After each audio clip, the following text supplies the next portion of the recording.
السلام علیکم ورحمۃ اللہ وبرکاتہ۔ آج آپ لوگوں سے ایک متفق علیہ روایت شیئر کرنے جا رہا ہوں، جس میں حضور صلی اللہ علیہ وآلہ وسلم نے اپنے 5 اسماء گرامی کا ذکر کیا ہے۔ حضور صلی اللہ علیہ وآلہ وسلم ارشاد فرماتے ہیں کہ انا محمد و انا احمد، میں محمد ہوں اور میں احمد ہوں، وَأَنَا الْمَاحِي اور میں ماحی بھی ہوں، الَّذِي يَمْحُ اللَّهُ بِيَ الْكُفْرَ کہ اللہ سبحانہ و تعالی میرے ذریعے کفر کو مٹا دے گا۔ یہ نہیں فرمایا کافروں کو مٹا دے گا، کیونکہ نبی الرحمہ ہے، کفر کو مٹا دے گا۔ جب کفر مٹ جائے گا تو کافر کوئی بچے گا ہی نہیں، سب ایمان لے آئیں گے۔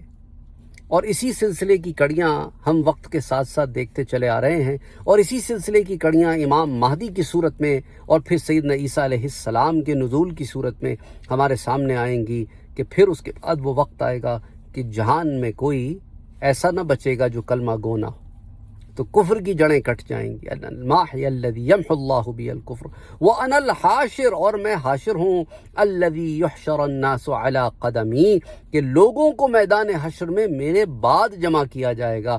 وہاں پہ بھی اللہ سبحانہ و تعالی نے مجھے ہی اولیت دی ہے، جہاں امام الانبیاء والمرسلین بنایا ہے، جہاں میرے ہاتھ میں قیامت کے دن لواء الحمد، حمد کا جھنڈا تھمایا ہے، وہیں مجھے میدان حشر میں سب سے پہلی بھی لے کے آیا ہے، کیونکہ میں نے سب کی شفاعت کرنی ہے۔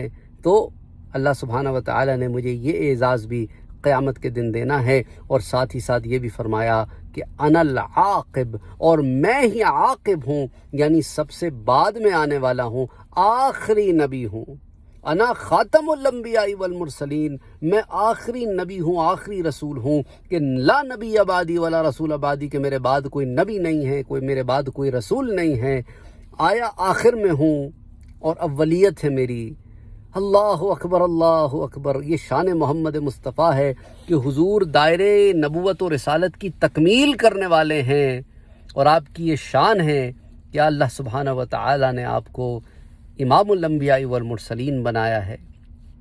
جتنی شان بیان کی جائے کم ہے، کہ میرے آقا کی شان ہے، اس لیے اللہ نے کیا فرمایا کہ آپ کی خاطر آپ کا ذکر خیر بلند کر دیا، وَرَفَعْنَا لَكَ ذِكْرَكَ۔